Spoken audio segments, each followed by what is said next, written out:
por eso estos temas me tocan a mí. Es un proceso, en el fondo, que se hace un diagnóstico secundario, que es un fenómeno de varias enfermedades respiratorias. Ya muchas enfermedades respiratorias pueden debutar con insuficiencia respiratoria o no. Ya, por tanto, no es una enfermedad propiamente tal, sino que es un proceso. Y por lo tanto, implica mecanismos. ¿Ya? Por eso me toca a mí este tema en particular. ¿Ya? La idea es que lo vamos entendiendo y que cumplamos los objetivos de la clase, que son que podamos, ¿cierto?, conocer las definiciones, ¿cierto?, que están vigentes de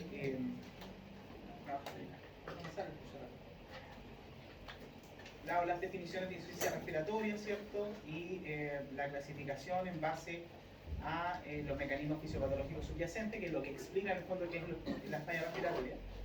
¿Ya? Conocer los mecanismos principales de insuficiencia respiratoria aguda en particular, y que podamos correlacionar todas estas bases biológicas de lo que es la falla respiratoria aguda con la clínica, ¿ya? Con las manifestaciones clínicas, ¿cierto? Y podamos tener un approach, ¿cierto?, a lo que es la terapia en estos casos, ¿ya? Pero insisto, no es una patología per se.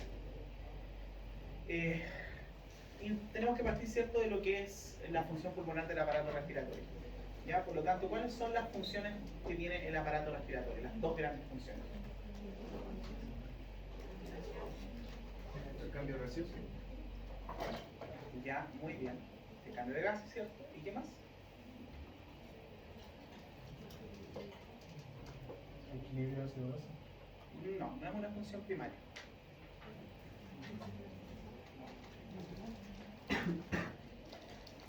Y lo otro es la ventilación. ¿Ya? Proceso ventilatorio es aparte. Por lo tanto, aquí ya empezamos a diferenciar algunas alteraciones. Vamos a ver que hay alteraciones referidas netamente al intercambio gaseoso, que pueden tener ventilación normal, y otras que tienen que ver directamente con el proceso ventilatorio. ¿Ya? Ahora, ¿cómo nosotros vamos a definir en general lo que es la insuficiencia respiratoria? La vamos a definir a grandes rasgos como la incapacidad del sistema respiratorio, ¿cierto?, de poder mantener estas funciones pulmonares, ¿cierto?, estas funciones de la respiración, pero de forma objetiva. ¿Y cómo lo vamos a objetivar? En un examen, ¿cierto?, que nos muestre cómo se comportan los gases. Por lo tanto, vamos a ver que es la capacidad de este sistema de mantener los niveles arteriales de oxígeno y CO2 adecuados, que los vamos a visualizar, ¿cierto?, en examen, para poder suplir las necesidades metabólicas del organismo. ¿Ya? Por lo tanto, puede haber falla, como les decía, en una de las funciones, que puede ser netamente intercambio o ventilación, o en ambas, en gran parte de los casos. ¿Ya? O podemos tener cierta anomalía debido a insuficiencia pulmonar y o cardíaca también. ¿Ya? Y eso también puede llevar a que se altere la gasometría en los pacientes. ¿Ya? Por lo tanto, en términos de esto, hay condiciones, ¿cierto?, que van a afectar ya sea la ventilación, la relación ventilación-perfusión o la difusión de gases. ¿Ya? Y muchas veces estos procesos se mezclan. ¿Ya? Y se puede generar, ¿cierto?, en pacientes ya sea previamente sanos, que en general cuando un paciente no tiene patología previa, ya sea cardíaca, pulmonar u otra, debuta de forma mucho más grave que un paciente que ya tiene enfermedad. ¿Por qué? Porque las enfermedades crónicas adaptan el organismo, ¿cierto? Hay un nuevo punto de equilibrio desde el punto de vista fisiológico, por lo tanto el paciente, ¿cierto?, puede aguantar más. Por ejemplo, el paciente enfermo renal crónico, ¿cierto?, aguanta niveles de hipercalemia muy altos y no produce arritmia. ¿Ya? ¿Por qué? Porque el organismo se adaptó a esos niveles de calemia constantemente altos. Pero un paciente que hace una falla renal aguda, ¿cierto?, grave, no tiene esos mecanismos adaptados. Lo mismo que la falla cardíaca. Un paciente con cardiopatía previa aguanta más una patología aguda que un corazón, por ejemplo, que está estructuralmente sano y se enferma repentinamente. Por ejemplo, ruptura valvular, un infarto, etc.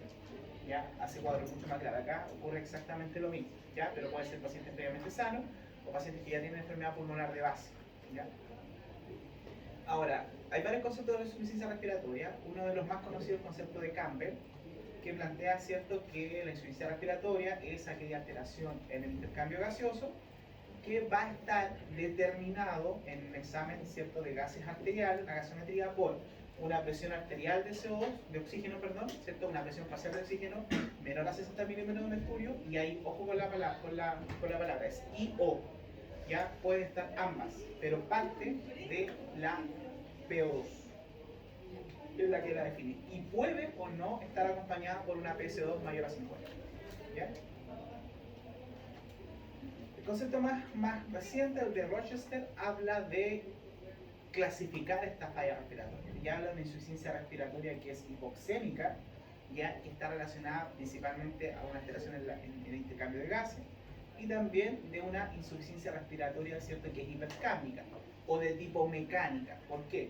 Porque la única forma de que el CO2 aumente es que la ventilación esté alterada, ¿ya? Y no tanto la alteración en el intercambio, en la barrera. ¿Por qué? Acuérdense ustedes que el CO2 es altamente difusible, ¿ya? Y como un gas muy difusible, en general la barrera debería estar demasiado alterada, que es muy raro en patología humana, como para que se empiece a frenar su intercambio. Por tanto, la única forma de que no pase, ¿cierto?, que el CO2 se empiece a acumular, es que no esté ventilando el sujeto. Por eso esto apunta directamente a la ventilación y es de tipo, ¿cierto?, más mecánico, ¿ya? Ahora, en términos globales, ¿cierto?, nosotros lo que estamos midiendo es la presión que ejercen las moléculas de oxígeno que están disueltos, ¿cierto?, en la sangre, ¿ya? Y en condiciones normales, la presión que se está generando por esas moléculas va a depender de la edad del sujeto, ¿ya? Eso significa, ¿cierto?, que hay diferencias entre, por ejemplo, el paciente adulto y el pediátrico, hay diferencias también en el adulto mayor, ¿cierto?, el adulto joven, etc. También va a depender de la fracción inspirada de oxígeno, ¿ya?, que puede ser ambiental o que nosotros estemos entregando a través de algún dispositivo de entrega de oxígeno, ¿ya? Y también va a depender de la presión atmosférica. ¿Y en qué nosotros podemos ir viendo esto? Por ejemplo, fíjense ustedes en la edad, ¿ya? Ahí, ¿cierto?, va cambiando las décadas de edad y fíjense ustedes que la PO2 promedio, ¿cierto?, igual cambia. Es mucho mayor a menores edades y va disminuyendo, ¿cierto?, a edades mayores, ¿ya? Lo otro, fíjense ustedes la altura a la cual nos encontremos, ¿cierto? Desde el nivel del mar, ¿cierto?, 500 metros, 1000 metros de altura. Fíjense cómo varía la presión barométrica, ¿cierto? Y esa presión barométrica va a tender, ¿cierto?, a impactar sobre ¿qué? Sobre la presión a nivel del alveolo, ¿ya? Y también, ¿cierto?, sobre lo que sale, ¿cierto?, en la tercera columna, que es la presión inspirada de oxígeno. También, ¿cierto?, va a tender a impactar sobre ello. Por lo tanto, si ustedes se fijan, a mayor altura, menor presión inspirada de oxígeno, ¿ya? Por eso, para que los sujetos, ¿cierto?, puedan mantener niveles de oxígeno adecuados, tienen que adaptarse a esta presión barométrica. Y por eso, por ejemplo, empezamos a hacer hiperglobul, que es lo que pasa, ¿cierto?, con los pacientes en el altiplano, ¿ya? Ahora, Leland Clark ya fue uno de los primeros, ¿cierto?, en desarrollar un equipo de gasometría para que podamos medir esto prácticamente. Y este dispositivo de él lo implementó más o menos en la década del 50, así que tampoco es algo tan reciente, pero en términos de la historia de la medicina igual es un aporte moderno, ¿ya? Y se logró medir la presión parcial que ejercía el gas, ¿cierto?, oxígeno, ¿cierto?, en la sangre, pero obviamente tenía altos problemas técnicos, sobre todo con los electrodos que se introducen, ¿cierto?, en el torrente sanguíneo y logran medir esta presión, ¿ya? De hecho, aquí nosotros tenemos el electrodo oxígeno o el electrodo polarográfico, ¿ya? Que, ¿cierto?, lo que uno hace... ¿Por qué no me aparece no me quiere aparecer el cursor? ¿Ya? Pero fíjense en la imagen, ¿ya?, donde salen, ¿cierto?, estas flechitas, ¿ya? Ahí el electrodo lo que está haciendo es aplicar una corriente, ¿ya? Una corriente pequeñita, ¿cierto?, discreta, ¿ya? Y en base a esa corriente va a empezar a obtener una lectura, ¿cierto?, de la concentración parcial que tiene el oxígeno a ese nivel, ¿ya? Y lo que ustedes ven en la figura ampliada es una membrana de polipropileno, ¿ya? Y esa membrana separa lo que es el electrodo, que es el dispositivo, versus la sangre, ¿ya? Y es donde va a tener contacto en el fondo el oxígeno, ¿ya? Que ahí, si ustedes se fijan, el oxígeno, ¿cierto?, está como difundiendo hacia el electrodo, ¿ya? Obviamente también tiene que separarlo de otras cosas que pueden alterar la medición, por ejemplo las proteínas de la sangre, ¿ya? Y el electrodo en el fondo nunca toma contacto directo con la sangre, ¿ya? Lo que va a medir en el fondo, como una membrana semipermeable, es que va a medir en cuánto es lo que difunden las moléculas de oxígeno. Y eso es lo más importante, y eso es lo que se va a dar como lectura de que a tal nivel de traspaso de moléculas de oxígeno se va a traducir con el nivel de presión. Entre más moléculas atraviesan, más presión parcial se está ejerciendo. Y eso es lo que mide en el fondo este electrodo, ¿ya? Ahora, obviamente, ¿cierto? También se empezaron a desarrollar electrodos de otro tipo. Por ejemplo, ¿qué otras mediciones son importantes a nivel de la sangre, aparte del oxígeno? Medir la presión de CO2, ¿cierto? Y medir también el pH. ¿Ya? Por lo tanto, también, ¿cierto? Se crearon dispositivos de ese tipo. ¿Ya? El electrodo de Clark, ¿cierto? Que hablábamos, mide básicamente presión de oxígeno. Tenemos ahí, por ejemplo, el de SANS, que medía por separado el pH. Y el de Sebring-Gauss, ¿cierto? Medía PCO2. Por lo tanto, el principio es exactamente lo mismo, pero obviamente, bueno, en honor a los inventores, pero obviamente después, ¿cierto? Después de la década del 50 y con el avance de la tecnología, lo que se empezó a hacer, ¿cierto? Es a fusionar en un solo dispositivo los tres electrodos, que es lo que actualmente se hace, ¿ya? Y por lo tanto, las mediciones actuales que hacen miden inmediatamente los tres elementos básicos para entregarnos en el fondo información respecto al equilibrio, ¿cierto? Ácido-base y también al estatus ventilatorio, ¿ya? Ahora, obviamente hay electrodos que son mucho más sofisticados y permiten medir más mediciones. Por ejemplo, podemos incorporar electrolitos, ¿cierto? Podemos incorporar calcio, etc. Medición de lactato también, que lo tenemos, por ejemplo, en el hospital. Por lo tanto, en resumen, ustedes tienen esos tres parámetros que son principales cuando miden de sangre. Cuando estamos midiendo la PCO2, que el nivel normal que ustedes se tienen que aprender son los que salen ahí, ¿ya? Entre 35 y 45 milímetros de mercurio, me va a hablar del estatus ventilatorio, porque como yo les dije, el CO2 no tiene problemas en atravesar la membrana aunque esté alterada, porque tiene una capacidad de difusión muy alta. Por lo tanto, la única forma que lo retengamos o que lo eliminemos más rápido de la sangre es que la ventilación esté alterada, ¿ya? Por lo tanto, mide el estatus ventilatorio y por lo tanto, mecánica, ¿ya? Desde el punto de vista de la respiración. La PO2, ¿cierto? Que en un sujeto normal debería estar entre 80 a 100, ojo, hablamos de insuficiencia respiratoria menos 60, que no significa que 65 esté normal, ¿ya? Parámetro de la insuficiencia y otro parámetro es la normalidad respecto a un sujeto, ¿cierto? Estándar. De 80 a 100 debería ser y nos habla del estatus de la oxigenación en particular. Y el pH, por supuesto, ¿cierto? En esos rangos nos va a hablar de lo que es el estatus ácido-base, ¿ya? Por lo tanto, ¿cuándo se va a indicar en la práctica clínica la medición de gasometría arterial? ¿Ya? En general, ¿cierto? Hay varias indicaciones, pero una de las principales es cuando nosotros queremos evaluar, ¿cierto? Alguna alteración en el equilibrio ácido-base. ¿Por qué? Porque nos permite medir, ¿cierto? El pH, la PCO2 y el bicarbonato, que con esos tres elementos nosotros podemos hacer un diagnóstico primario del estatus ácido-base en paciente, ¿ya? Más adelante vamos a ver esto en la unidad de NEF, ¿ya? Y ahí se van a hacer ejercicios.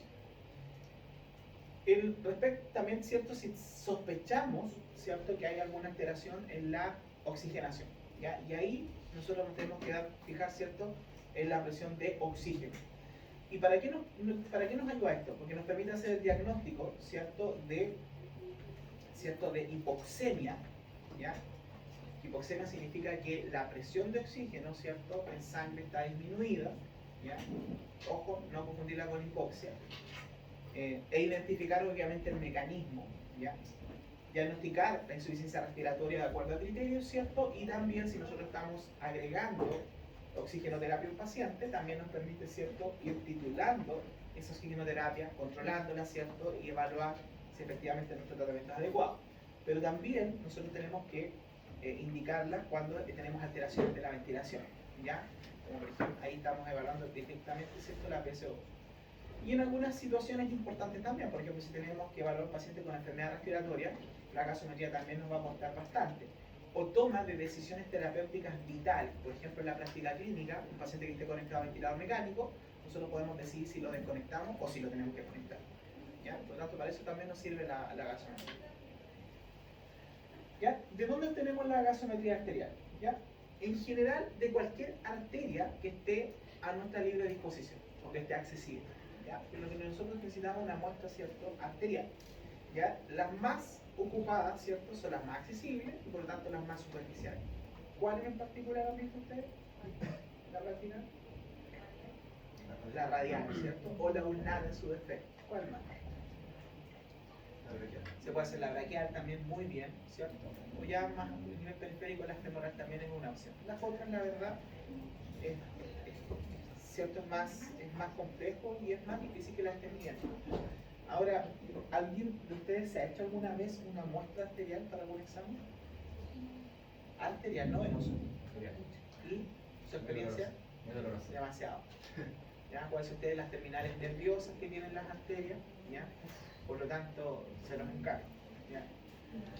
También, ¿para qué nos sirve, por ejemplo, acceder a esta arteria? Si nosotros queremos monitorizar la presión arterial invasiva en un paciente, ¿ya? Están midiéndole todo el rato la presión arterial, ¿ya? También, eso se hace con un dispositivo, ¿ya? Y va directamente, ¿cierto?, a la arteria. ¿Ya? ¿Eso en qué caso? En pacientes que requiramos, ¿cierto?, controlar un control más estricto, pacientes que son más graves, ¿ya? También ahí nos puede servir. Pero ya ocupar, por ejemplo, la arteria dorsal del pie, ¿cierto?, la tibial posterior es más difícil. ¿Ya? Y lo que nosotros podemos hacer, ¿cierto?, ahí es el test de Allen, ¿cierto? Ustedes saben, ¿cierto?, que lo que hacemos es bloquear y ver en el fondo cómo se produce la circulación en los arcos a nivel de la mano. ¿Ya? Podemos bloquear una primero y la otra y vemos en el fondo, ¿cierto?, la permeabilidad de ambas arterias, de la ulnar, ¿cierto?, y la radial. Y en relación a eso también nos podría indicar cuáles de las arterias, ¿cierto?, podemos hacer la medición de la presión o también, ¿cierto?, obtener las muestras, ¿cierto?, para gasometría. ¿Ya? Y después de, ¿cierto?, se bloquea y después de unos más o menos 20-30 segundos nosotros vemos ahí cómo, ¿cierto?, la presión, cuando se libera la presión de una de las arterias, nosotros ahí tenemos la perfusión del arco y también nos permite ver qué tan perfundida está esa mano. ¿Ya? Ahora, obviamente es un examen de laboratorio, está sujeto, ¿cierto?, a distintas variables de interpretación, ¿ya? Y la exactitud, ¿cierto?, de determinar la gasometría va a depender obviamente de la calidad del equipo de gases, de que los equipos estén funcionando correctamente, ¿cierto?, de la experiencia del personal, ¿ya?, y de una correcta obtención de la muestra y su manejo antes del análisis. Por lo tanto, está sujeto a todas estas variables que son pre-análisis, ¿ya? Y para ello, para que esto en el fondo tenga un funcionamiento correcto, tiene que haber un correcto control de calidad de este proceso, ¿ya? Ahora, ¿qué fuentes de errores tenemos en estas variables preanalíticas? Como para que nosotros, ¿cierto?, nos altere, por ejemplo, la interpretación de los valores, ¿ya? Primero, que la muestra no sea arterial. Ustedes se van a dar cuenta, o deberían darse cuenta, así que siempre miren y asegúrense si esa muestra es arterial o no, ¿ya? ¿Por qué? ¿En qué situaciones, por ejemplo, ustedes pueden sospechar que la muestra no es arterial? Claro, y no se condice con la clínica. Si ustedes ven una PO2 muy baja, 40 por ejemplo, milímetros de mercurio, y ven que su paciente está tranquilito, sin ninguna alteración en la respiración, lo más probable es que se haya tomado de vena. Tiene que haber una correlación clínica también, bien importante. ¿Ya? Eso, ¿ya? Una PC2 demasiado alta también en comparación a una PO2 baja y sin clínica, eso es bien importante. ¿Ya? ¿Qué más? ¿Cierto? Ahora, si ustedes tienen dudas, ¿qué deberían hacer? En ese momento. Ya, se puede repetir, pero es otro pinchazo. Pobre paciente. ¿Cómo le van a explicar? Que lo vamos a pinchar de nuevo porque nos equivocamos. Ya, no va a querer pincharse de nuevo. Le dolió la pinchazo en la arteria, pero se obtuvo de bien igual. Ya, así que no es tanto eso. ¿Cierto? Es una opción repetir la muestra, pero lo otro es evaluarlo por la oximetría de pulso nomás, que tiene la mano. Y vea, si la oximetría de pulso le da una saturación alta y no se correlaciona, piensen que eso es venoso. ¿Ya? Y si necesitan la arterial, sí o sí, lo toman de nuevo. Que haya tiempo prolongado entre la extracción y el análisis. ¿Por qué? Porque la muestra se va a cobrar. ¿Ya? Y ahí también nos parte la interpretabilidad. Mantención prolongada de la muestra de la jeringa de plástico, lo mismo. La muestra que no se conserve en frío. ¿Por qué es importante eso?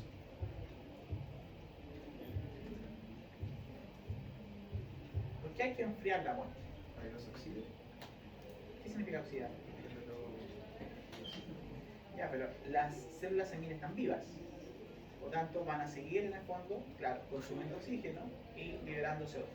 Por tanto, si les damos mucho tiempo, todas esas células sanguíneas van a estar alterando, van a darnos un valor menor de oxígeno que el que tienen y nos va a dar un valor mayor de CO2 que el que tienen.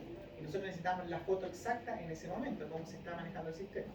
Por eso, si se demora mucho y sobre todo, ¿cierto?, si no se conserva en frío, puede ocurrir, ¿cierto?, ese problema, ¿ya? Y el efecto sobre el oxígeno es mayor, porque, de hecho... ¿Cuánto tiempo debe haber entre extracción y análisis? El menos posible, el estándar es de 5 minutos. Sí. Máximo. ¿Ya? Por tanto, no tiene que haber mucho. ¿Ya? Obviamente, Pero, por ejemplo, este laboratorio de toma de muestras que no tiene laboratorio del mismo no sería tan confiable. depende de los resultados que ustedes vean, la verdad, ¿ya? Que no coincidan. Pero lo ideal es para que no haya eso, es que por lo menos, si el laboratorio lo va a procesar después, la muestra en frío, ¿cierto? Va a permitir que se conserve a lo menos, ya durante más tiempo. Por eso también es un punto de calidad, ¿ya? Ahora, por ejemplo, si el paciente tiene leucocitosis, es mucho mayor el efecto, porque tiene más celularidad, ¿ya? O si está a mayor temperatura la célula está más activa desde el punto de vista biológico. Por eso es que bajar, ¿ya? Eso es bien importante, ¿ya? Así que la muestra en hielo disminuyó el metabolismo de esta célula, ¿ya? Obviamente no hay que congelarla, es solo enfriar. Si la congelan, estamos generándole otro daño ahí a la célula, ¿ya? Y el traslado debe ser precoz y como usted preguntó, ¿cierto? Ojalá menos de 5 minutos el traslado al laboratorio, ¿ya? El efecto de las burbujas de aire, ¿por qué? Porque si obtenemos la muestra con burbujas de aire externo, esas burbujas de aire nos están entregando mayor moléculas de oxígeno. Por lo tanto, nos va a dar una P2 mayor a la real. ¿Ya? Eso también puede, obviamente, pasar la muestra, ¿cierto? Obviamente, ¿cierto? Las burbujas de aire también tienden a elevar el pH, a volver más alcalótica la muestra, ¿ya? Así que ojo con eso. El exceso de heparina en la jeringa. ¿Por qué? Porque la heparina tiende a acidificar el medio también, ¿ya? Obviamente que hay que administrarle anticoagulante a esa muestra, pero no en dosis mayores, ¿ya? Y disminuye también la PCO2, ¿cierto? Por dilución, básicamente, un efecto medio engañoso, ¿ya? Ahora, las jeringas actuales en general ya tienen una dosificación para la obtención de la muestra, por lo tanto, en general es difícil que esto ocurra, pero en algunos centros podría, ¿ya? Y coágulos, que se formen coágulos, o sea que la anticoagulación de la muestra es insuficiente. También, ¿cierto? Ahí nos puede dar problemas porque puede, por ejemplo, obstruir el analizador, ¿ya? La calibración del equipo, ¿ya? Así que ojo con eso. ¿Cómo minimizar esto? ¿Cierto? Rotar, invertir la jeringa, ¿cierto?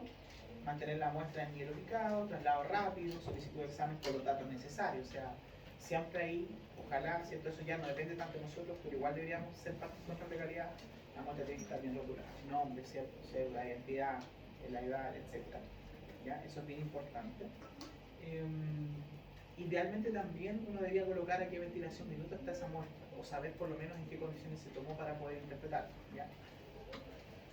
Ahora, miren ustedes ahí, les entregan una gasometría arterial y tienen una presión arterial de oxígeno de 70.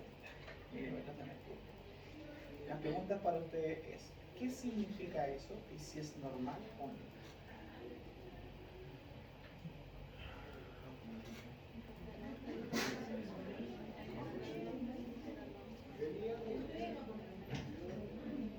¿Qué significa? O por último, ¿es normal para ustedes o no? No. ¿Está en insuficiencia? Tanto, si no es normal, el pulmón está dañado. No se sabe. Por lo tanto, si ustedes... ¿Pero qué les falta a ustedes ahí? Que la última pregunta. ¿Ah? ¿Pero qué cosa de la historia clínica? La edad del paciente, La edad, ya, muy bien. la habilidad, La actitud, la actitud. Es la presión atmosférica, la que estamos, súper importante. ¿Qué más?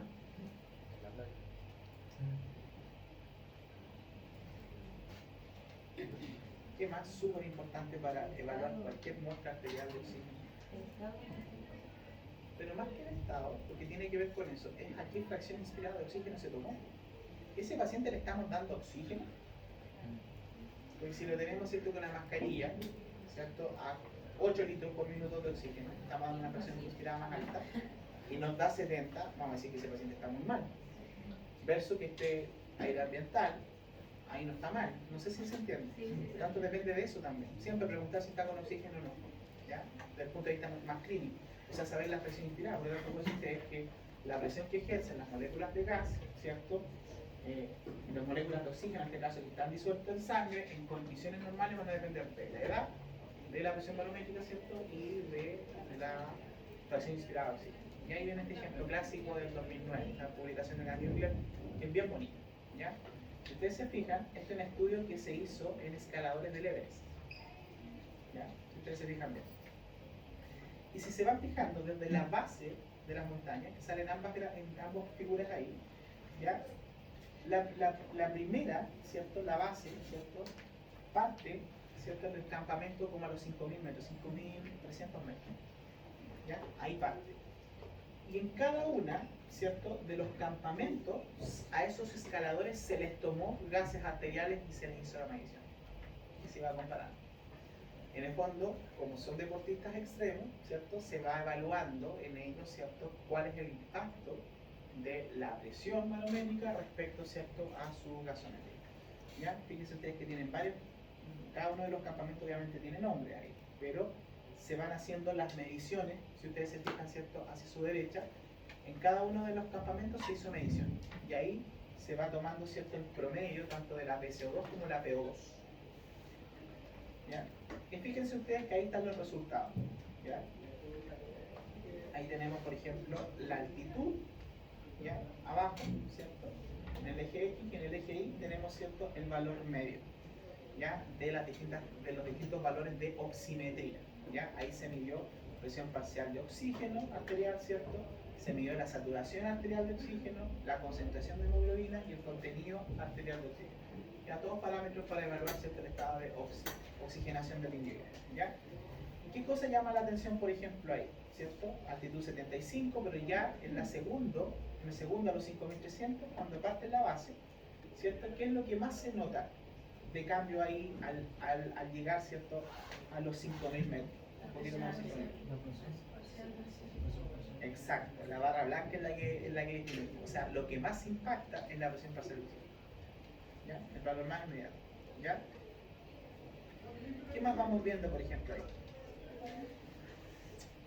¿Ya? Por ejemplo, el contenido arterial de oxígeno, la barra más oscura, ¿qué pasa con eso? Incluso crece respecto a las otras, ¿ya? O no va a variar, no va a tener un impacto, incluso sobre los 6.000 metros. ¿No te ha pasado conmigo el día mío?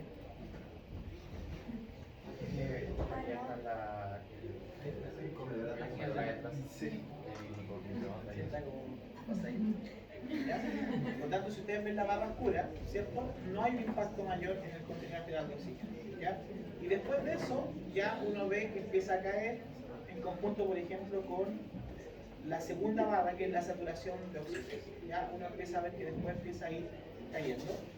¿Por qué? Después cae mucho porque ya no tiene capacidad en el fondo de compensación, ¿ya? Y fíjense ustedes, ¿ya? Ahí tenemos los 4 sujetos en los que se tomaron gases arteriales, ¿ya? Sujeto 1, sujeto 2, sujeto 3, sujeto 4, los distintos valores, ¿ya? Y fíjense ustedes, ¿ya? Que a estos sujetos, ¿cierto? Estos son los valores que se tomaron en estos 4 sujetos, como dice arriba la barra, pero en el último campamento, a los 8.400 metros de altura, ¿ya? ¿Y qué cosas se ven ahí?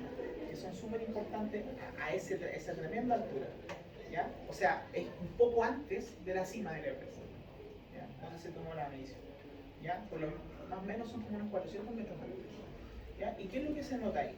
Fíjense ustedes. La presión promedio del grupo, la presión parcial de oxígeno promedio era de 24,6, casi los 25 milímetros de mercurio, ¿ya? Y fíjense la PCO2, 13. O sea, imagínense cuánto estaban hiperventilando esos sujetos, ¿ya? La saturación de oxígeno, ¿cuánto estaba? 54%. La última columna, ahí está el promedio. O sea, ¿qué piensan de esos valores si ustedes los ven? ¿Están enfermos los sujetos desde el punto de vista respiratorio? Hay poco oxígeno como en el ambiente, entonces tratar de captar lo que más pueden y botar lo que más pueden. Sí, ¿y por qué aguantan? Porque son sujetos que están entrenados desde el punto de vista físico, ¿ya? Pero si uno ve esos gases con un sujeto cualquiera, nosotros, no sé, pues nos aterramos, ¿ya? Pensamos que ese sujeto está muerto prácticamente, ¿ya? Imagínense ustedes, para tener una PCO2 de eso, el sujeto está ventilando sobre 40, 50, ¿ya? Ustedes traten de respirar rápido, vean que se van a cansar al tiro. Exacto, ¿ya? Así que fíjense bien. ¿Cómo se llama esa curva? Disociación de la hemoglobina, ¿cierto? Lo que uno ve aquí a la izquierda, nosotros tenemos ahí lo que es la saturación de hemoglobina, ¿cierto? Y abajo, cómo se comporta en relación a la presión de oxígeno, la presión parcial de oxígeno, ¿ya? Ahora, ¿qué es lo que uno ve aquí? Que hay alrededor de los 60 milímetros de mercurio, nosotros deberíamos tener, ¿cierto?, una saturación cercana más o menos al 90%, ¿ya? Puede ser un poco menos, 88, un poco más, 92, ¿ya? Pero eso es lo que dice. Ahí estamos midiendo cuál es la definición de insuficiencia respiratoria respecto a la PO2 y por lo tanto cuál es la saturación de oxígeno en la hemoglobina que deberíamos tener con ello, ¿ya? Eso es lo que nos está planteando. Ahora, ustedes ven en general que la saturación de oxígeno se mide a través de ese instrumento que es la oximetría de pulso, ¿cierto? En clínica. ¿Y cómo funciona? ¿Cómo medimos la saturación si no está directamente en relación a la medición de oxígeno en la hemoglobina?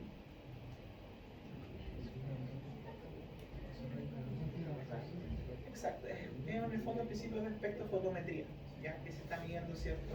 Mide el porcentaje de saturación de la oxihemoglobina en el fondo, ¿ya? Y está sometida ahí a un pletismógrafo, ¿ya? Que es una laminita que tiene un fotodetector que en el fondo lo que hace, ¿cierto?, es medir en parte, ¿cierto?, diferenciar en el fondo lo que es la sangre venosa de la sangre arterial, ¿ya? Por eso ahí se ve, ¿cierto?, que el fotodetector está más o menos, ¿cierto?, alrededor de la confluencia de ambas, ¿ya?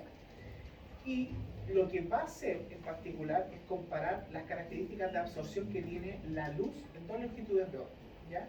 Lo que uno ve acá, ¿cierto?, en la figurita de arriba, ¿ya?, es la onda roja, que más o menos tiene como 660 nanómetros, y ven una onda que es infrarroja, ¿ya? Fíjense ustedes que hay una flecha gruesa roja y una flecha que es punteada más delgada. Esa es la infrarroja y está más o menos en los 940, 960 nanómetros, ¿ya? Y lo que hace esto, ¿cierto?, es evaluar en qué onda, ¿cierto?, de absorbancia está generándose, ¿cierto?, la hemoglobina. Porque la oxihemoglobina tiene un comportamiento muy distinto, ¿cierto?, a la hemoglobina reducida. Y por eso logra medir un poco esta diferencia, ¿ya? De hecho, la oxihemoglobina está, ¿cierto?, en la segunda curva roja, ¿ya?, ¿cierto?, absorbe luz negativa, ¿ya? Es luz roja, ¿cierto? Absorbe menos luz en el fondo roja que infrarroja, la verdad. Y la hemoglobina que está reducida, que es la de más arriba, la que dice RHB, ¿cierto?, que es como un color más oscuro, esa en el fondo absorbe más luz roja que infrarroja, ¿ya?, a diferencia. Por lo que el oxímetro de pulso, a través de esa diferencia, es capaz de obtener información de cuánto es el porcentaje, ¿ya?, de oxígeno que está medido, ¿cierto?, a esas distintas hemoglobinas, ¿ya? Y ahí uno puede ver, ¿cierto?, cómo es más o menos el sensor del oxímetro de pulso. Si ustedes ven más que nada la figura que está hacia su derecha, ¿ya?, ahí consta de dos diodos, ¿ya?, que son emisores de luz, ¿ya? Y abajo tiene un fotosensor, que es un fotodetector en el fondo, ¿ya? Y por lo tanto se colocan al lado opuesto del lecho tisular, cuando ustedes colocan el dedito.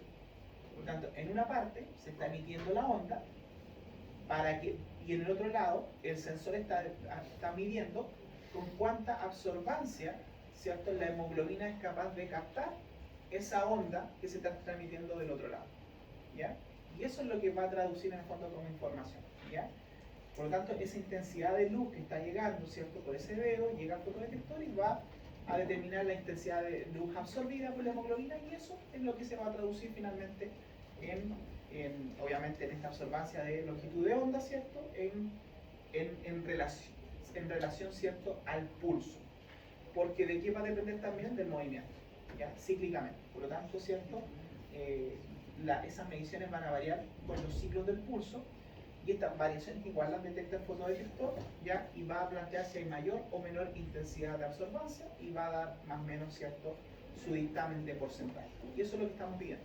Por eso es una medición indirecta, pero es bastante fiable, ¿ya?, en términos clínicos. Y también hay variación, fíjense ustedes, entre la sístole y el diástole, ¿ya? Y eso también estima la saturación arterial. ¿Qué tanta interferencia hay con los esmaltes de uñas? Sí, tienen interferencia importante. Eso depende de la calidad del esmalte. ¿Ya? Sí. Sí, pero sí hay una interferencia. ¿Ya? Ahora, ¿qué es lo que más interfiere en general con la medición? Es la perfusión. ¿Ya? Porque el fotosensor, aparte de medir la detección de la absorbancia del rayo que está emitiendo, necesita que la hemoglobina se esté moviendo a ese nivel para que ocurra esa absorbación. Por tanto, si hay disminución de perfusión, probablemente ni se capte. Y eso es lo que ustedes van a ver, un paciente muy perfundido prácticamente no capta la saturometría de pulso. Es como lo que más interfiere. ¿Ya? El esmalte sí, pero no es algo determinante. Eso. ¿Ya? Y esos valores de intensidad, ¿cierto?, de luz, el detector los va a convertir, ¿cierto?, en valores de saturación periférica de oxígeno. Por eso la palabra correcta cuando ustedes ponen saturación es SpO2. Es saturación P periférica, porque si ustedes ponen SAT, significa que es medición en sangre. ¿Ya? Ojo con eso cuando ustedes coloquen sus valores. ¿Ya? Mediante, obviamente, aquí hay un procesamiento analógico, ¿cierto? Analógico digital en el monitor, que es lo que traduce esa información. ¿Ya? Ahora, de nuevo, esta curva de disociación de hemoglobina, fíjense la PO2 abajo, fíjense la saturación de hemoglobina. Dijimos que el 90% era equivalente a un 60%, ¿cierto?, de PO2. ¿Ya? Y ahí tenemos la curva, que ya llegamos, ¿cierto?, a un periodo de meseta. ¿Ya? Nosotros en general le pedimos saturaciones súper altas a los pacientes, ojalá de un 100%, lo cual es teóricamente falso. ¿Ya? La saturación siempre va a ser un poco más baja. Y con saturaciones 90, fíjense ustedes que la mayoría de sus tutores se van a urgir. Van a decir, le falta oxígeno y le meten oxígeno. Y hacen escándalo con eso. Y fíjense ustedes que acá, estos pacientes, ¿cierto?, pueden que tengan, ¿cierto?, alteraciones bastante chicas, no sé, por ejemplo, se le tapó un bronquio por muco. ¿Ya? O tienen problemas, por ejemplo, con aumento de la demanda metabólica, por lo tanto necesitamos más oxígeno, que un paciente que está cursando una infección. Eso también es probable. ¿Ya? Y si uno lo mira acá, ¿cierto?, puede estar cursando con todo esto, como ejemplo, y eso nos va a implicar que tenga un cambio importante en la saturación de oxígeno. ¿Ya? Y por lo tanto, no tenemos que hacer tremendos cambios respecto a la terapia.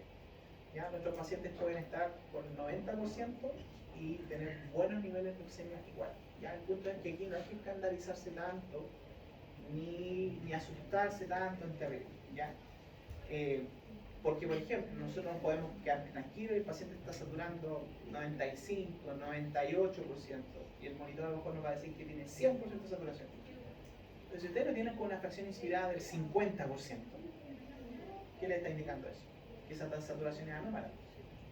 ¿Ya? Por lo tanto, hay que mirar las condiciones en las que estamos evaluando esos valores, siempre. ¿Ya? Una saturación con alto nivel de oxígeno, por muy alta que esté, eso está alterado. ¿Ya? Así que ojo. Y ahí obviamente hay un tremendo cambio parénquima. Puede haber una atelectasia, como les puse ahí, un edema pulmonar, un neumotórax, etc. Y por lo tanto, nos lo estamos pesquisando de que hay un tremendo cambio fisiopatológico porque la oximetría de pulso está buena y nos quedamos tranquilos. ¿Ya? O sea, la oximetría de pulso no es específica para evaluarnos una condición real desde el punto de vista del estatus respiratorio del paciente. Es solo una medición más. Nosotros la agregamos a evaluar el componente general del paciente como está. ¿Ya? Pero no se confía mucho en eso. ¿Ya? No. ¿Ya? Y menos si una saturación está bajo 90, a lo mejor también está buena, porque si el paciente está respirando tranquilo, tiene buena tasa ventilatoria, ¿ya? ¿A qué le vamos a pedir? Si está bien. ¿Ya?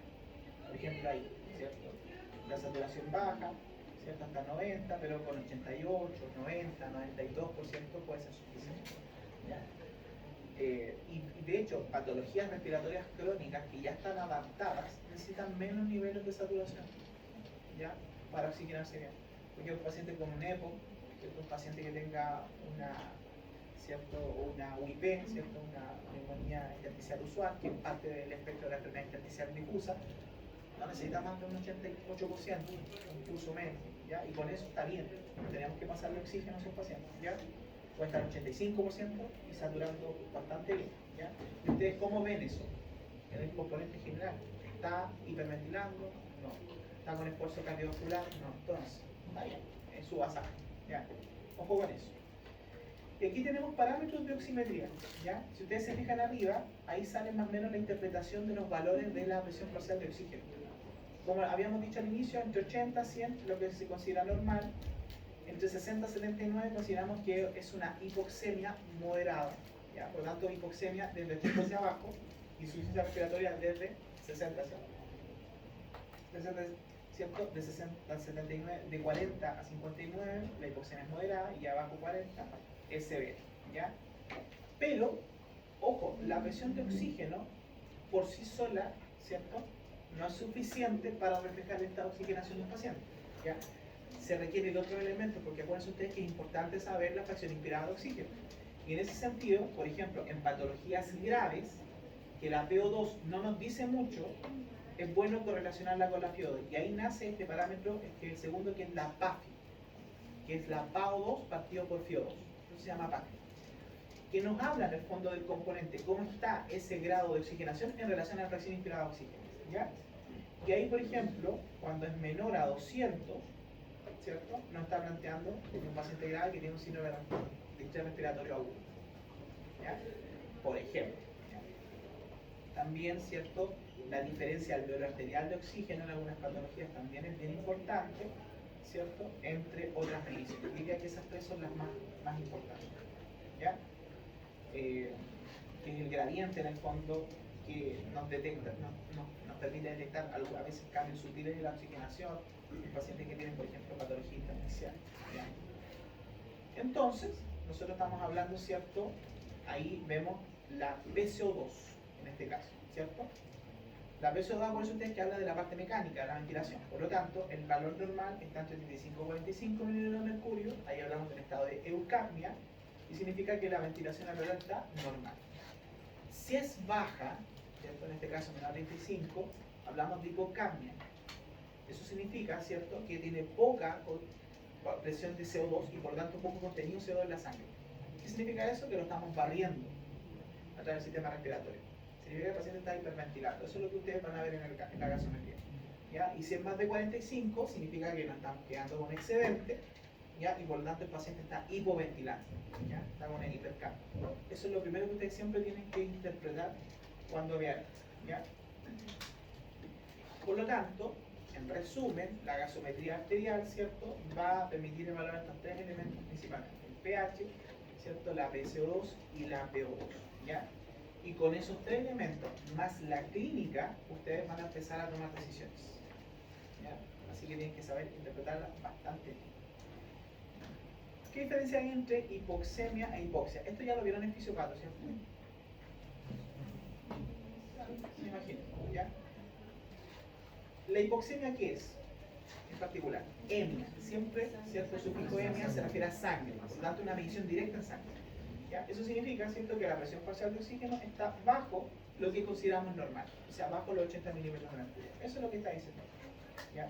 Ahí sale como en nivel 75 a 100, pero en general planteamos que son 80, ¿ya? Y para pacientes gravemente, ¿cierto?, enfermos, ¿cierto?, sobre 60 ya consideramos que aceptable y estamos en el rango de lo que hablamos de insuficiencia respiratoria, ¿ya? ¿Qué es la hipoxia? ¿Ya? ¿Cómo dice ahí? Estamos hablando de tejido, estamos hablando, ¿cierto?, a nivel ya celular, ¿ya? Una reducción de la entrega de oxígeno a nivel, ¿cierto?, tisular. Y eso no lo podemos medir en laboratorio a diferencia de la hipoxia, ¿ya? Eso sí, ¿ya? Por lo tanto, aquí tenemos una deficiencia en que el organismo logre entregar el oxígeno, ¿cierto?, que requiere para sus necesidades metabólicas, ¿ya? Por lo tanto, la hipoxemia, fisiopatológicamente hablando, es una causa de hipoxia. Porque podemos tener hipoxias que no son hipoxémicas. ¿Se les ocurre alguna?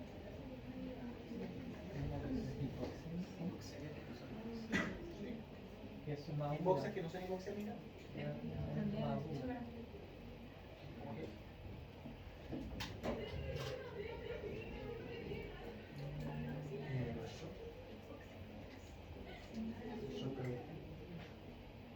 Ya, un shock, claro. Podríamos, ¿cierto?, tener una medición que nos dé una presión parcial de oxígeno sobre 60, pero sabemos que no está llegando, ¿cierto?, al tejido. ¿Qué otra cosa? Ya, pero es que eso está en el contexto del shock. Pero el oxígeno igual llega. Se produce ahí un metabolismo anaeróbico de otro tipo. Que no es por la vía, que en el fondo se produce una acidosis láctica, una hiperlactatemia que no está directamente relacionada con la anaerobiosis. ¿Ya? Ahí se produce hiperadrenergia que estimula receptores beta 2 a nivel de la musculatura y eso es lo que estimula la generación de lactato. Por eso a uno le duele las piernas cuando corta, ¿ya? Pero no es porque no hay oxígeno. ¿Tiene transitoria? ¿Pero qué es la causa? La Puede diabetes, ser. puede ser, ¿no? Diabetes. No. Pero es que eso ya baja la llegada de oxígeno a ciertos sectores. Está bloqueado. Cuando estamos teniendo un incendio y como que estamos con problema y por ejemplo hay como Intoxicación por monóxido de carbono, sí, porque la hemoglobina, ¿cierto? tiene Está, más afinidad. exacto, el CO2 está desplazando en el fondo la captación de oxígeno por la hemoglobina. Claro, eso sí. Y no tengo nada que ver con que el oxígeno esté bajo en la sangre. ¿Ah? Porque no se escucha si lo puede repetir. Mira. Ah, como ejemplo, porque si está en un incendio y está lleno de humo, entonces tú aspiras como más CO2 porque tiene más Exacto. afinidad. Hay un desplazamiento en los sitios de unión de la hemoglobina, pero no es que el oxígeno esté bajo. Un envenenamiento, por ejemplo, por cianuro, el cianuro ocupa, ¿cierto? La citocromo C, ¿cierto? A nivel de la cadena mitocondrial, por lo tanto el oxígeno a nivel mitocondrial no se está usando. Y el hipotermia. Igual, ¿ah? Hipotermia. La hipotermia también podría ser un ejemplo, claro, ¿ya? Por lo tanto, existen casos, por eso no son equivalentes los conceptos, pero uno puede llevar al otro. Ahora, hablando de hipoxemia, y esto es súper importante para clasificar todo esto, ¿cierto? Nosotros podemos ahí, para tener hipoxemia, podemos tener insuficiencia respiratoria tipo 1. Eso significa, ¿cierto? En particular, que solamente está disminuida la presión parcial de oxígeno. No tenemos alteraciones en la PCO2, no está alterada la PCO2, no hay hipercambio. ¿Ya? Y esto se puede ver a dos grandes mecanismos, ¿cierto? A desequilibrios en la ventilación-perfusión, ¿cierto? Y a alteraciones en la difusión de oxígeno, ¿ya? Y la tipo 2, que es la que puede tener es la que tiene hipercapnia agregada, ¿ya? ¿Cierto? Obedece a alteraciones mecánicas, por lo tanto en este caso hay hipoventilación alveolar como mecanismo, ¿ya? Esos son los mecanismos grandes. Ahí podemos agregar el CHAN, que es una desviación extrema de lo que es una alteración en la ventilación-perfusión, la relación BQ, ¿ya? Por lo tanto, cuando hablamos de insuficiencia respiratoria hipoxémica en particular, estamos hablando, ¿cierto?, que hay alteraciones ahí en la barrera, ¿ya? Y en general la vamos a ver la gasometría con una PO2, ¿cierto?, menor a 60 y una saturación en general estimada en relación a eso a menor a 90, que es lo que digamos más o menos en las curvas, ¿ya? Y ahí nosotros tenemos varios mecanismos, ¿ya? Tenemos, por ejemplo, si ustedes se fijan en una figura fisiopatológica, podemos tener, ¿cierto? Lo más importante, lo más frecuente es lo que sale más abajo, un mismatch, ¿cierto? Ventilación-perfusión, una alteración en la relación, ¿ya?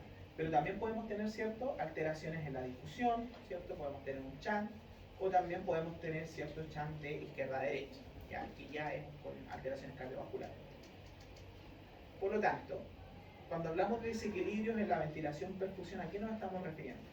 Esto lo tienen que haber visto igual en fisiopato, ¿no? ¿Sí? Está tan seco.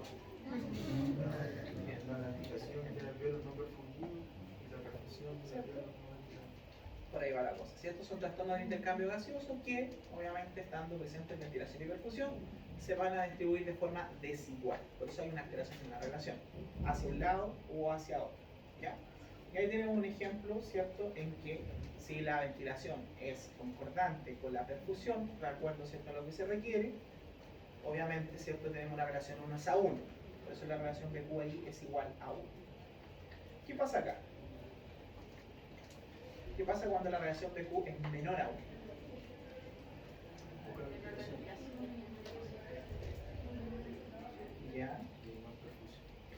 Exacto. No solamente que haya mayor perfusión, sino que en general la ventilación es menor hacia relación a una perfusión que está preservada, ¿ya? Por eso van a haber unidades que van a quedar con esta, ¿cierto?, relación, ¿cierto?, baja, ¿ya? Y aquí, ¿qué ocurriría en el fondo? Que la presión parcial de oxígeno va a estar disminuida, mientras que la PSO2 no debería afectarse, ¿cierto? De hecho, en general tiende a aumentar un poco, ¿ya? Sin llegar a rangos de intercambio importantes, ¿ya? Eso es lo más habitual. Y hay unidades con relación de ventilación. Ahora, fíjense que la figura muestra una unidad normal y una unidad alterada. ¿Qué es lo que ocurre en un proceso fisiopatológico? O sea, no es que todas las unidades de un pulmón estén alteradas, sino que, ¿cierto?, van a haber unidades que están afectadas. ¿Y cómo va a impactar eso? Vamos a ver que va a depender de cuánto es la masa de esas unidades alteradas. ¿Ya? Acá tenemos unidades, ¿cierto?, con relación BQ alta. ¿Qué significa? Las dimensiones están Disminuida en relación a una ventilación que está preservada. ¿Ya?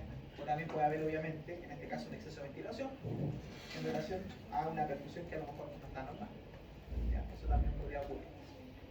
¿Ya? Y obviamente, ¿qué va a pasar acá? Con el gas alveolar, ¿cierto? Y en la sangre circulante, la PO2 que va a hacer ahí va a aumentar, ¿cierto?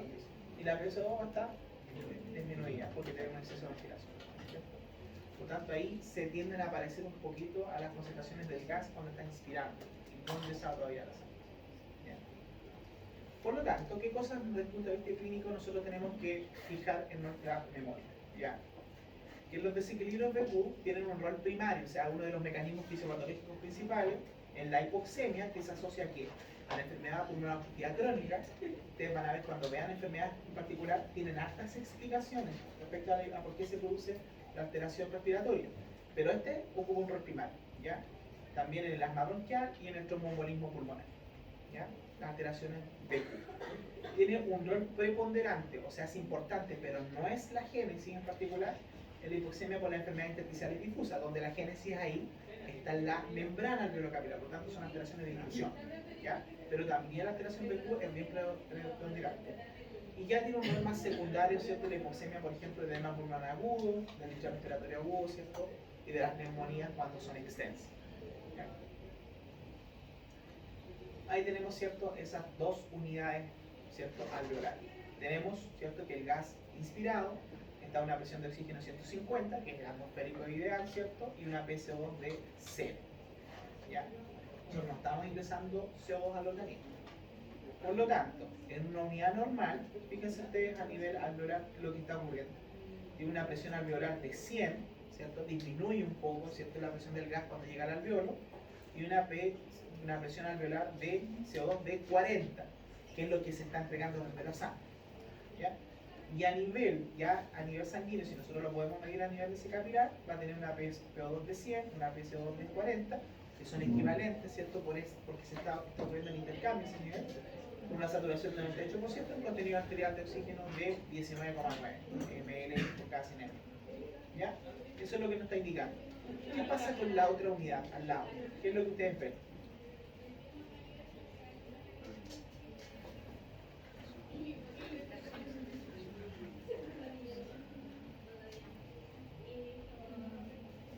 Esa unidad BQ que tiene una relación BQ alta, aumentada, baja, ¿qué es lo que se está alterando principalmente? En el alveolo. El alveolo está bloqueado, está ocupado. Por lo tanto, la ventilación es la que está alterada. Por lo tanto, la relación BQ es baja, ¿cierto? Una alteración BQ baja. ¿Ya? Por lo tanto, ahí ¿qué va a pasar? ¿Cierto? A nivel del alveolo, fíjense ustedes qué es lo que impactó. La PO2 bajó mucho, 50, ya está baja, ¿cierto? Una PCO2, ¿cierto?, de 45. ¿Ya? ¿Por qué? Porque se tiende a recuperar un poco el CO2 ahí porque va barriéndose el eco. ¿Ya? Eso es lo que estamos. Y la sangre ahí, ¿cierto? Fíjense ustedes, se está saturando solamente hasta un 85%, y eso determina que hay una disminución en el contenido alveolar, ¿cierto?, en el contenido arterial de oxígeno de 17,3. Por lo tanto, tengo una unidad bien oxigenada con una relación BQ adecuada y otra con una relación BQ baja. ¿Cuál va a ser el impacto? La mezcla. Lo final va a ser lo que va a llegar a nivel sistémico. Y si ustedes se fijan, ¿cierto? La PO2 está más baja, 68, ¿cierto? No logramos tener una PO2 al rango de insuficiencia respiratoria todavía, pero evidentemente está más baja, la PCO2, ¿cierto?, se mantiene en rango normal, la saturación de oxígeno está más baja, eso sí, pero no en rangos anormales propiamente tal. El contenido arterial de oxígeno está un poco más bajo, ¿cierto?, del que deberíamos tener, producto de esas unidades alveolares. ¿De qué va a depender que hay una hipoxemia global al final? De cuánto es la proporción de unidades de BQ que estén alteradas. Si es mucha la masa pulmonar afectada, obviamente que eso va a terminar impactando ¿cierto? A nivel global, ¿ya? De eso va a depender. Pero una neumonía, por ejemplo, perfectamente lo puede tener, pero no debería tener alteraciones, ¿cierto? En la hipoxemia. ¿Por qué? Porque las neumonías en general son focalizadas. No tenemos todo el parénquima, bueno, el mayor parénquima está sano, por lo tanto deberíamos tener, ¿cierto? Una oxemia normal. Si hay una insuficiencia respiratoria es porque la neumonía es extensa o está generando una sepsis, está aumentando las demandas metabólicas de los organismos. ¿Ya? Y eso ya habla también de una neumonía grave. ¿Ya? Y ahí lo vemos. ¿Ya? Por ejemplo, tenemos al paciente con enfermedad. ¿Ya? Ahora, en teoría, todos los desequilibrios PQ, ¿cierto?, podrían resultar finalmente en una hipoxemia y en una hipercapnia. Pero esto no ocurre en la práctica. ¿Ya? ¿Por qué? Fíjese usted que en el normal, en el primer cuadrito, la PO2 está normal, está en 100. Y la PCO2 también está en rango normal, en 40. La enfermedad va a producir que disminuya la relación BQ, como sale ahí, ¿cierto? Y la flechita hacia el lado. ¿Qué ocurrió ahí? Que la oxemia bajó la PO2, ¿cierto?, a un nivel bajo 60, y la PCO2, por lo tanto, está aumentando a un nivel mayor a 60. Eso es lo que ocurre ahí, ¿cierto? Pero ¿qué va a ocurrir? Que la PCO2, ¿cierto?, es sensada por los quimiorreceptores anteriores. ¿Ya?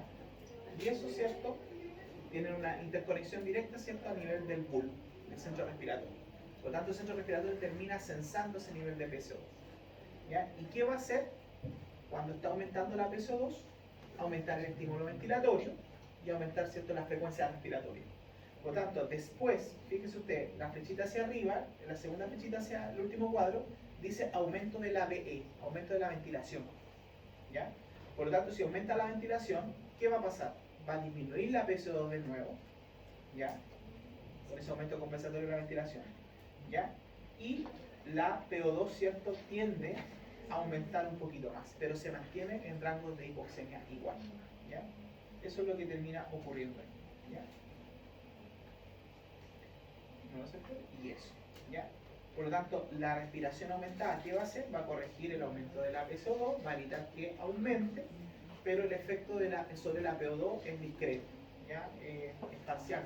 Por lo tanto, al final el paciente, ¿con qué va a persistir? Con una hipoxemia, llevando a niveles normales ¿cierto?, a normocamio, ¿cierto?, a niveles normales la PCO2. Eso es lo habitual en la alteración PQ. ¿Ya? Por eso no usan con hipercapnia. ¿Ya? Ahora, esa hipoxemia que está resultando, ¿cierto?, a nivel global, ¿cierto?, de estos desequilibrios, ¿cierto?, va a ser compensado un poquito con esta normocamia. Pero ¿cuál va a ser el problema acá, a la larga? Esto, ¿cierto? ¿Qué va a pasar, ¿cierto?, si nosotros administramos o no oxígeno? Y vamos a ver la respuesta, y de acuerdo a esa respuesta vamos a ver qué mecanismo es el que predomina más. Por ejemplo, el paciente arriba tiene una PO2 de 713 milímetros de mercurio. ¿Por qué? Porque le estamos administrando oxígeno al 100%. ¿Ya? ¿Ya? En un paciente que ya tiene una alteración BQ. Fíjense ustedes qué ocurre con las unidades normales. Mucho oxígeno, le llega a la PO2, ¿cierto?, en un rango de oxemia muy elevado. La PCO2 no se altera, no tiene por qué. ¿Ya? Y en las unidades con BQ alterada, ¿qué pasó? Estamos dándole tanto oxígeno. ¿Qué pasa con el gas alveolar? Aumentó mucho. Y eso se impacta sobre el gas, ¿cierto?, a nivel del capilar pulmonar, a nivel de la sangre, ¿cierto? Por lo tanto, todas estas unidades, si ustedes se fijan que tienen relación BQ baja, igual conservan algo de ventilación. La ventilación no está completamente bloqueada. Hay un desequilibrio, nada más. ¿Ya? Pero conservan algo de ventilación, por lo tanto el oxígeno al 100% termina llegando igual a esas unidades que están alteradas. Eso es lo que está mostrando ahí. Por lo tanto, ¿eso qué va a producir finalmente? Que todas esas unidades, ¿cierto?, que están produciendo esta PO2 elevada, se logran saturar completamente. Y fíjense que el resultado final en la sangre, que va a estar, ¿cierto?, circulando por estas unidades, va a ser que se revierta la hipoxemia. Total, de hecho, todo lo contrario, tenemos una hiperoxemia, ¿ya? Lo cual igual es malo. Pero por lo menos lo que estamos diciendo acá, que el oxígeno es bastante efectivo en revertir, ¿cierto?, la hipoxemia por cuadros clínicos cuyo mecanismo principal es la alteración PQ. ¿Ya? Por tanto, en alteración BQ, el oxígeno sí sirve. Eso es lo que estamos diciendo acá. ¿Ya? Ojo con eso. Pero, este gráfico explica el pero. ¿Ya? ¿Qué pasa si estamos administrando oxígeno? Se lo puse en rojo ahí, ¿cierto? Estamos aumentando la fracción inspirada de oxígeno. Estamos administrando oxígeno. ¿Ya? ¿Qué es lo que va a ocurrir? ¿Ya? Fíjense ustedes, hacia el lado izquierdo, ¿qué es lo que está produciendo en ese paciente hipoxémico el aumento de oxígeno? Las unidades BQ están vasocontraídas porque hay una vasoconstricción hipóxica, por lo tanto aquí disminuimos esa vasoconstricción. Y eso significa que esas unidades con BQ bajo se van a perfundir más. Y eso, dice abajo, ¿cierto? Que disminuye, ¿cierto? Eso va a llevar a que aumente la PSO2. ¿Ya? El aumento de la perfusión.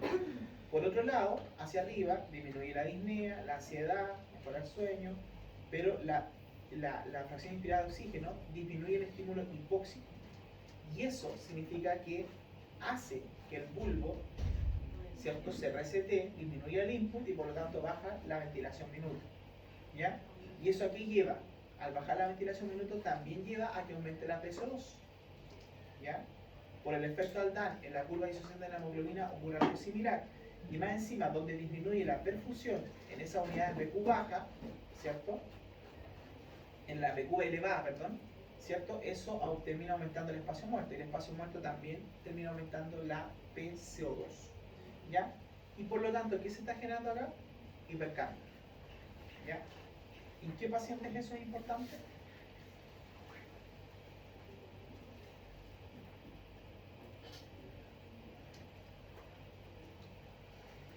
¿Ya? Toda esa redistribución de perfusión, ciertas unidades BQ baja también aumentan el espacio muerto.